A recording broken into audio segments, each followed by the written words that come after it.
ہم اپنا آج کا سبق شروع کرتے ہیں۔ اعوذ باللہ من الشیطان الرجیم، بسم اللہ الرحمن الرحیم۔ یا ایہا الذین آمنوا، اے ایمان والو، انفقوا، خرچ کرو، انفقوا، خرچ کرو، مما، اس میں سے جو، رزقنا، ہم نے دیا، کم، تمہیں، انفقوا، خرچ کرو، مما، اس میں سے جو، رزقناکم، ہم نے تمہیں دیا، من قبلی، اس سے پہلے، ان، کہ، یأتی، آ جائے، یومن، دن، ان یأتی، کہ آ جائے، یومن، وہ دن، لا، نہ تو، بیعن، خرید و فروخت ہو سکے گی، فی، جس میں، لا بیعن فی، جس دن میں نہ خرید و فروخت ہو سکے گی، ولا، اور نہ ہی، خلہ، دوستی کام آئے گی، ولا، اور نہ ہی، شفاعہ، کوئی سفارش کام آئے گی، والکافرون، اور کافر، ہم، وہی، الظالمون، اپنے آپ پر ظلم کرنے والے، والکافرون هم الظالمون، اور جو کافر ہیں وہ اپنی جانوں پر ظلم کرنے والے ہیں۔ یا ایھا الذین آمنوا انفقوا، اے ایمان والو، خرچ کرو۔ اب یہاں جو خرچ کرنے کا حکم ہے تو انسان تو صبح و شام دن رات خرچ کرتا ہی رہتا ہے، وہ ہمیشہ خرچ کرتا ہے، وہ پوری زندگی خرچ کرتا ہے، وہ مختلف مواقع پہ خرچ کرتا ہے، لیکن اللہ تعالیٰ قرآن کریم میں جب ترغیب دیتے ہیں نا کہ خرچ کرو، تو اس سے مراد ہوتا ہے کہ نیکی کے کام، خیر کے کام، بھلائی کے کام، وہاں خرچ کرو، اور ایسی جگہ خرچ کرو کہ جہاں خرچ کرنا کل قیامت کے دن تمہیں نفع پہنچائے، فائدہ بخشے۔ قرآن کریم کی مراد یہ ہوتی ہے، ورنہ تو انسان پیسہ رکھتا ہی اس لیے کہ وہ خرچ کریں، اور اس کے ساتھ ضروریات ایسی ہیں کہ اسے خرچ کرنا ہی پڑے گا، لیکن اللہ تعالیٰ جب قرآن کریم میں فرماتے ہیں تو اس سے مقصد یہ ہوتا ہے وہاں تو خرچ کرتے ہی ہو، کبھی اپنی سہولیات کے لیے، کبھی اپنی ضروریات کے لیے، کبھی اپنی آسائشات کے لیے، کبھی اپنی دلی مرادوں کو پورا کرنے کے لیے، لیکن اس کے ساتھ ساتھ تم وہاں پر بھی خرچ کرو جہاں خرچ کرنا اللہ کی رضا کا سبب بنے، تمہاری آخرت اور بخشش کا سبب بنے۔ کیوں؟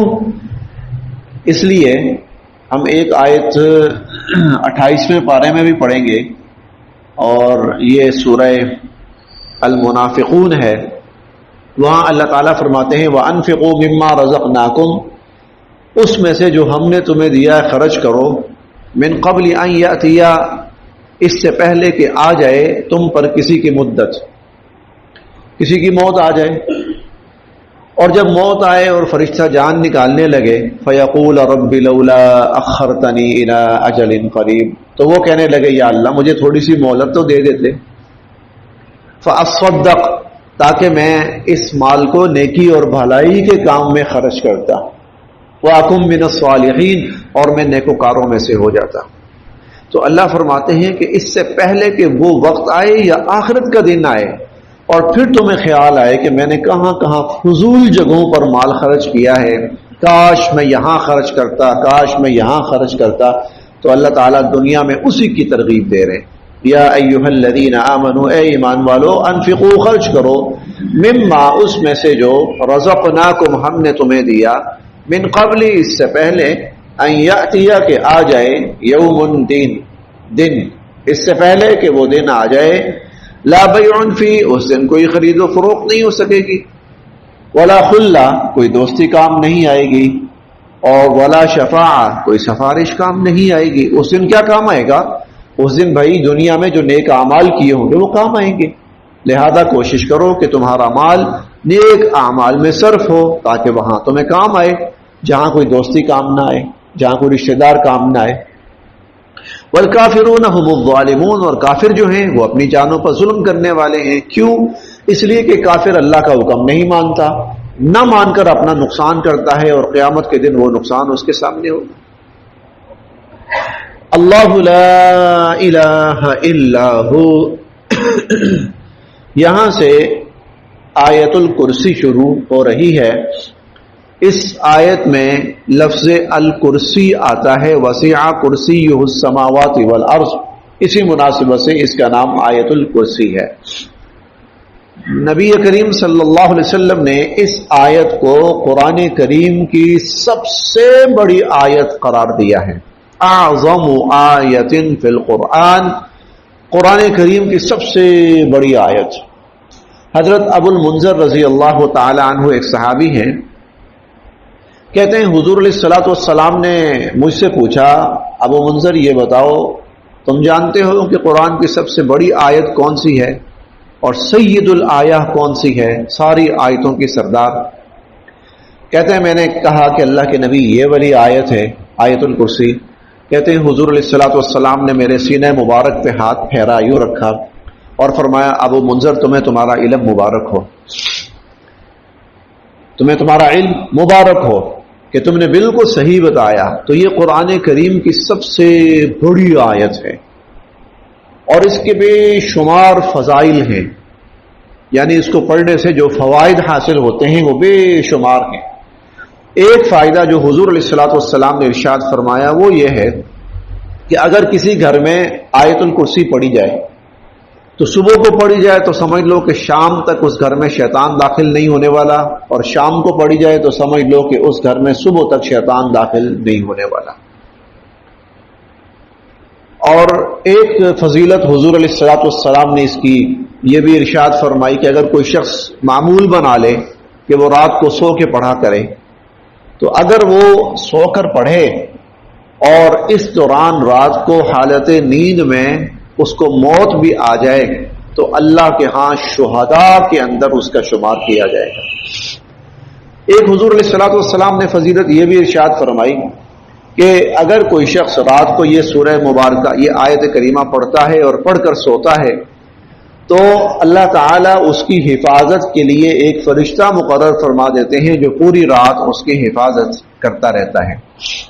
ایک اس کی فضیلت یہ بھی ارشاد فرمائی حضور علیہ الصلوۃ والسلام نے کہ جو شخص معمول بنا لے کہ ہر فرض نماز کے بعد ایک مرتبہ آیت الکرسی پڑھا کرے گا، ہر فرض نماز کے بعد ایک مرتبہ آیت الکرسی پڑھا کرے گا، تو اگر وہ مرے گا جب اس کا انتقال ہوگا، بشرطے کہ کوئی بہت بڑا گناہ اس کی راہ میں حائل نہ ہو، کوئی بہت بڑی رکاوٹ حائل نہ ہو، اگر ایسا نہیں ہے اور اس کا معمول ہے ہر فرض نماز کے بعد آیت الکرسی پڑھنے کا، تو پھر اس کے اور جنت کے درمیان صرف موت حائل رہ جاتی، یعنی جو ہی وہ مرے گا وہ سیدھا جنت میں جائے گا۔ تو یہ بہت فوائد اور فضائل پر مشتمل آیت ہے اور اس کو قرآن کریم کی سب سے بڑی آیت قرار دیا گیا۔ اب ایک اور بات بھی قابل غور ہے، سمجھنے کی ہے، قرآن کریم کی کچھ آیات ہیں جن کو اللہ رب العزت نے بہت زیادہ مرتبہ دیا ہے۔ مثال کے طور پر ایک یہ آیت ہے، اسی طرح ایک سورہ الحشر کی آخری 3 آیات ہیں، سورہ الحشر کی آخری 3 آیات، اس کے بارے میں یہ ہے کہ جو شخص وہ 3 آیات پڑھ لے، صبح پڑھ لے تو شام تک 70,000 فرشتہ اس کے لیے مغفرت اور رحمت کی دعا کرتا رہتا ہے اور اس کے لیے اجر و ثواب لکھتا رہتا ہے، اور شام کو پڑھ لے تو صبح تک اللہ تعالیٰ یہ اعزاز اس کو نصیب فرماتے ہیں۔ تو سورہ حشر کی آخری 3 آیات ہیں۔ اسی طرح ایک سورت ہے سورہ اخلاص جسے کہتے ہیں ہم، قل هو اللہ احد، اس کے بارے میں حضور علیہ الصلوۃ والسلام نے فرمایا کہ اگر کوئی شخص 3 مرتبہ وہ پڑھ لے، 3 مرتبہ، تو اللہ رب العزت قرآن کریم کے جتنے الفاظ ہیں اور قرآن کریم کے الفاظ پر جتنا ثواب بنتا ہے، قرآن کریم کے الفاظ اگر کاؤنٹ کیے جائیں اور اس پر جتنا ثواب بنتا ہے، تو اگر کوئی شخص 3 مرتبہ سورہ اخلاص پڑھ لے تو اللہ 3 مرتبہ سورہ اخلاص پڑھنے پر اسے پورے قرآن کے برابر ثواب عطا فرماتے ہیں۔ اچھا، اب جو قابل غور بات ہے وہ یہ کہ یہ کچھ آیات کا ثواب بہت زیادہ ہے۔ کون سی خاص بات ہے اس میں؟ تو اگر آپ نوٹ کریں، جن آیات یا جن صورتوں کا ثواب بہت زیادہ ہے ان میں اللہ رب العزت کی وحدانیت، اللہ کی عظمت، اللہ کی صفات بیان ہوئی ہوگی۔ آیت الکرسی اللہ کی 10 صفات ایک آیت میں، پورے قرآن میں ایک جگہ ہے، ایک آیت میں اللہ رب العزت کی 10 صفات پورے قرآن کریم میں صرف ایک جگہ ہے۔ سورہ الحشر کی جو آخری آیات ہیں، 3 آیات جن کا بہت زیادہ ثواب ہے، وہ تینوں کی تینوں آیات اللہ رب العزت کی صفات پر مشتمل ہیں۔ هو اللہ الذی لا الہ الا هو عالم الغیب والشہادہ هو الرحمن الرحیم هو اللہ الذی لا الہ الا هو الملک القدوس السلام المؤمن المہیمن العزیز الجبار المتکبر سبحان اللہ عما یشرکون هو اللہ الخالق الباری المصور له الاسماء الحسنى یسبح له ما فی السماوات والارض وهو العزیز الحکیم۔ اللہ کی صفات سورہ اخلاص میں دیکھیں، وہ اللہ رب العزت کا تعارف اور اللہ کی صفات، قل هو اللہ احد اللہ الصمد لم یلد ولم یولد ولم یکن له کفوا احد۔ اسی سے نا ایک چیز اور بھی ہمیں سمجھ میں آتی ہے، وہ اللہ رب العزت کا جو ذکر ہے نا، ذکر تو تھوڑے تھوڑے ذکر پر بہت بڑا ثواب ہے۔ مثال کے طور پر ایک جملہ ہے، اس کے بارے میں حضور علیہ الصلوۃ والسلام فرماتے ہیں کلمتانی خفیفتانی علی اللسان، کہ زبان پر بڑے ہی ہلکے، اور ثقیلتانی فی المیزان، ترازو کے اندر بڑے ہی بھاری، حبیبتانی الی الرحمن، اور اللہ کو بڑے ہی محبوب اور پسندیدہ۔ وہ کون سے ہیں؟ سبحان اللہ و بحمدہ سبحان اللہ العظیم، اللہ کی صفات، اللہ تعالیٰ کی صفات، اس کی تسبیح، اس کی کبریائی، اس کی حمد۔ اور یہ دیکھیں نا زبان پر کتنے ہلکے ہیں، سبحان اللہ و بحمدہ سبحان اللہ العظیم۔ ثواب کیا ہے؟ حضور علیہ الصلوۃ والسلام فرماتے ہیں کہ تملأ ما بین السماء والارض، یہ 2 جملے آسمان اور زمین کے درمیان کی جو فضا ہے نا، اس کو ثواب سے بھر دیتے ہیں، اس کو ثواب سے بھر دیتے ہیں۔ اور یہ صرف یہ 2 جملے، یہ اتنے میزان ترازو پر اتنے بھاری ہیں کہ جب ان کو ڈالا جائے ترازو پر، تو وہ ترازو کے جو زمین و آسمان سے نہ بھر پائیں، وہ ترازو میزان جو زمین و آسمان سے نہ بھر پائیں، اجر و ثواب ان کا اتنا زیادہ ہے کہ ان کا اجر و ثواب میزان کو بھر دے۔ حالانکہ زمین و آسمان، ساتوں زمینیں ساتوں آسمان ڈال دیں تب بھی ترازو بڑا بھاری ہے، بڑا ہے، اور وہ بھرے گا نہیں، لیکن یہ جو 2 کلمات ہیں یہ ترازو کو اجر و ثواب سے بھر دیتے۔ کیوں؟ اللہ کی حمد، اللہ کی صفت، اللہ تعالیٰ کی تعریف، اللہ کی قدرت۔ اب آیت الکرسی ہے، یہ ایک دعویٰ ہے اور اس کی 10 دلائل ہیں۔ خلاصہ عرض کر رہا ہوں، آیت الکرسی ایک دعویٰ ہے اور اس کے 10 دلائل ہیں۔ ایک دعویٰ ہے اور 10 دلائل ہیں۔ دعویٰ کیا ہے؟ اللہ لا الہ الا ہو، اللہ وہ ہے جس کے سوا کوئی معبود نہیں، معبود واحد ہے، یکتا ہے، اکیلا ہے۔ کیوں بھائی؟ کوئی دلیل ہے اس پر یا ایسا ہی ایک جملہ ہے؟ نہیں، صرف اس آیت میں 10 دلائل بیان کیے گئے ہیں، اور یہ ایسے 10 دلائل ہیں اللہ کے سوا کسی میں نہیں پائے جاتے۔ مثلا الحی، ہمیشہ سے زندہ ہے اور ہمیشہ زندہ رہے گا، اللہ کے سوا کوئی بھی نہیں۔ القیوم، القیوم سنبھالنے والا، القیوم سنبھالنے والا، یعنی وہ ذات جس نے پوری کائنات کو سنبھالا ہوا ہے، اللہ کے سوا کوئی بھی نہیں ہے۔ ہم کچھ لوگوں کو نا قیوم کہہ دیتے ہیں، قیوم صاحب آئے تھے، قیوم صاحب نے یہ کہا تھا، غلط ہے۔ قیوم صرف اللہ کا، انسان عبد القیوم ہے، اس عبد القیوم وہ القیوم کا بندہ ہے انسان۔ دو صفات ہو گئی، دعویٰ اور اس کے دو دلائل ہو گئے۔ ہمیشہ سے زندہ، ہمیشہ زندہ رہے گا، اللہ کے سوا ایسا کوئی ہے ہی نہیں۔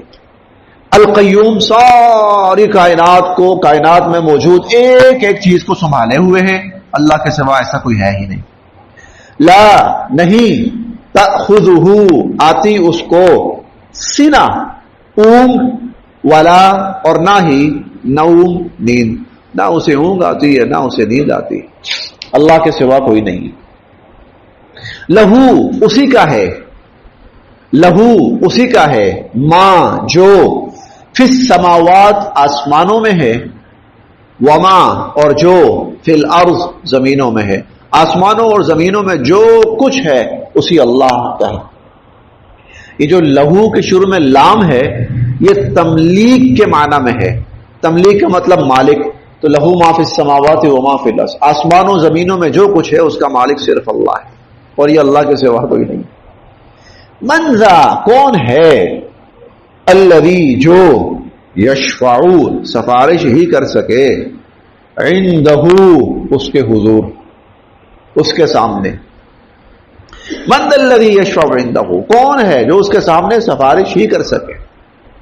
دیکھیں، ایک ہے اللہ تعالیٰ کو کسی کام کا حکم دینا، وہ تو ممکن ہے ہی نہیں، حکم بڑا دیتا ہے، اللہ سے بڑا کوئی ہے نہیں۔ ایک ہے مطالبہ کرنا، اچھا اللہ کی ذات سے مطالبہ بھی نہیں ہو سکتا، مطالبہ تو آپ اس سے کرتے ہیں نا جس پہ آپ کوئی حق رکھتے ہیں، اللہ پہ کس کا حق ہے؟ لے دے کے ایک چیز ہو سکتی ہے، گزارش،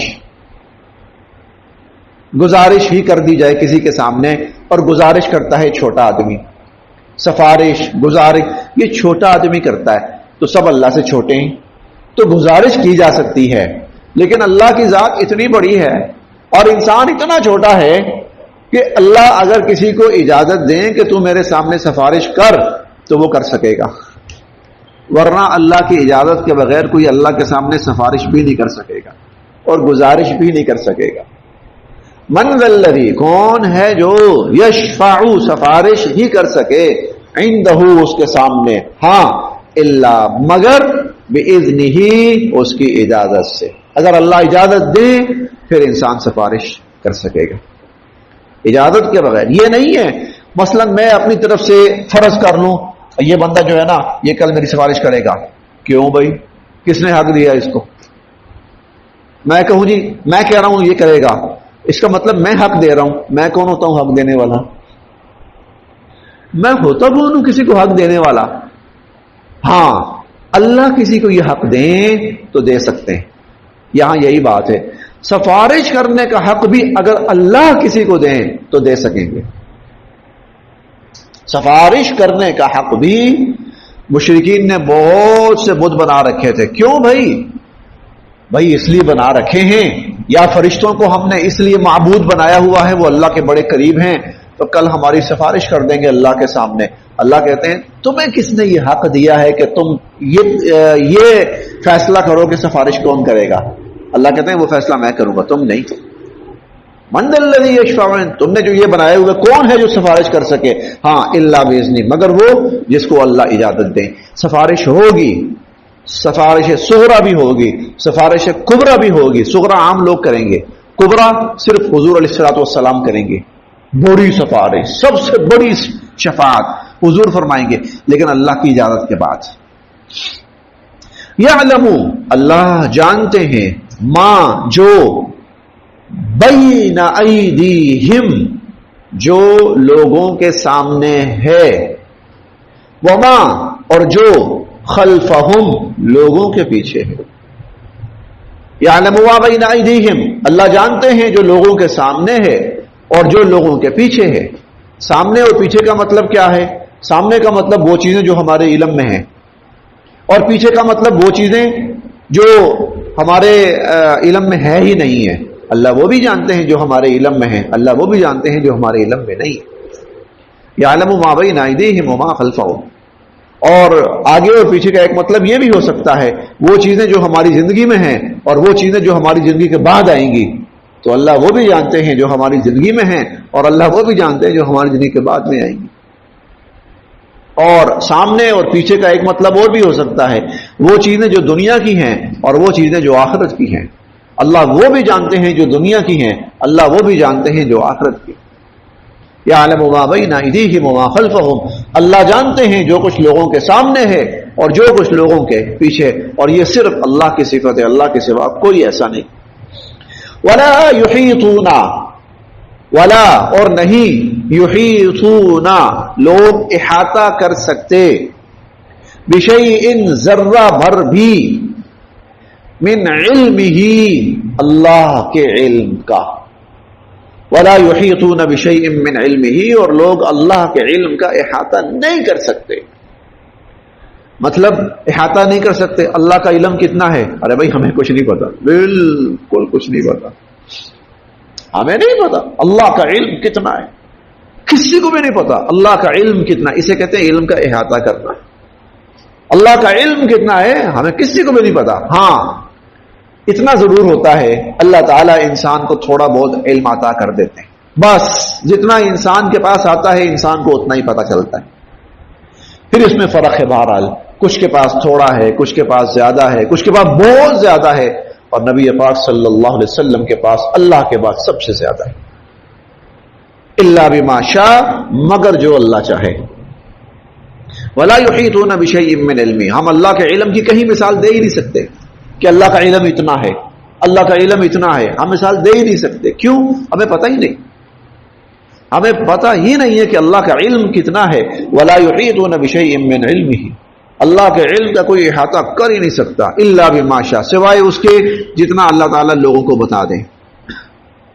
وسع، اور وسیع ہے، کرسیہ، اس کی کرسی، السماوات، آسمانوں پر، والارض، اور زمینوں پر، اور اللہ کی کرسی آسمانوں زمینوں پر وسیع ہے، آسمانوں اور زمینوں سے زیادہ وسیع ہے۔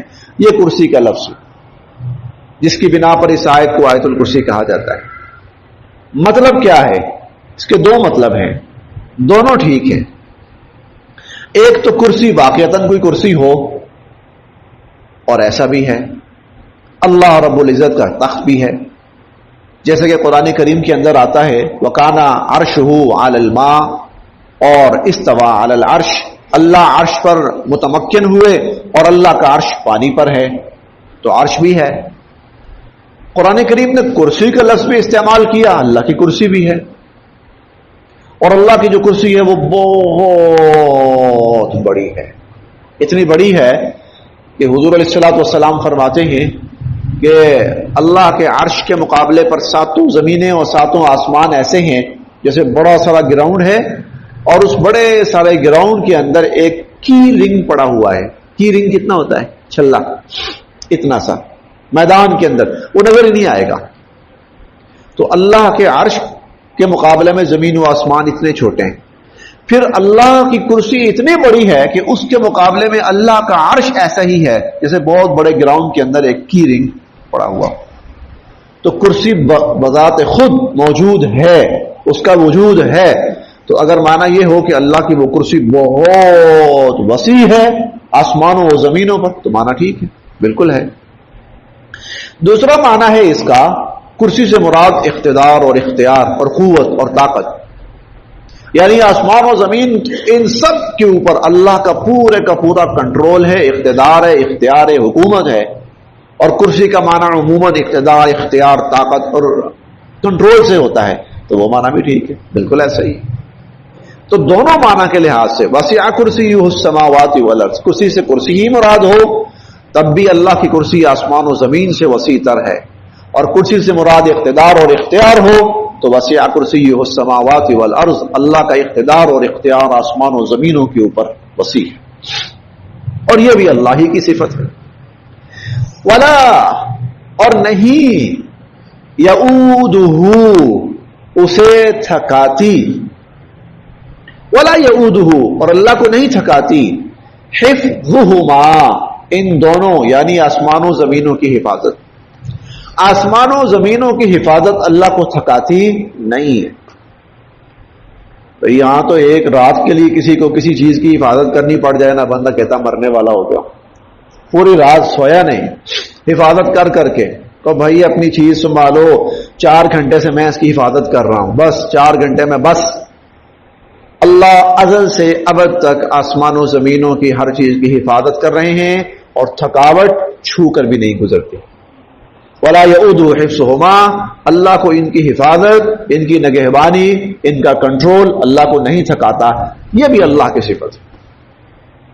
وہو العلی، اور وہ بہت بلند تر ہیں، العظیم، اور بہت عظمت والے.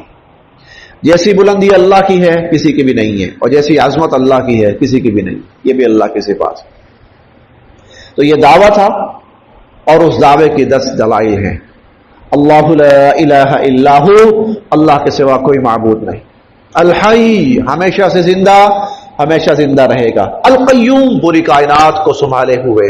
لا تاخذہ سنۃ ولا نوم، نہ اسے اونگ آتی ہے اور نہ ہی اس کو نیند آتی ہے. لہ ما فی السماوات و ما فی الارض، آسمانوں زمینوں میں جو کچھ ہے اسی اللہ کا ہے. من ذا الذی یشفع عندہ، کوئی ہے جو اس کے سامنے سفارش ہی کر سکے؟ الا باذنہ، ہاں مگر اس کی اجازت سے. یعلم ما بین ایدیہم وما خلفہم، جو کچھ لوگوں کے سامنے ہے اللہ وہ بھی جانتے ہیں، جو پیچھے ہے اللہ وہ بھی جانتے ہیں. ولا یحیطون بشیء من علمہ، اور لوگوں کو اللہ کے علم کا کوئی احاطہ نہیں ہے. الا بما شاء، مگر اتنا جتنا اللہ چاہے. وسع کرسیہ السماوات والارض، اللہ کی کرسی آسمان و زمینوں پر وسیع ہے. ولا یعودہ حفظہما، اور اسے ان دونوں کی حفاظت قطعا نہیں تھکاتی، اور وہ ان کی حفاظت سے بالکل نہیں تھکتا. وہو العلی، وہ بہت بلند تر ذات ہے. العظیم، اور بہت ہی عظمت والی ذات ہے. صدق اللہ العظیم.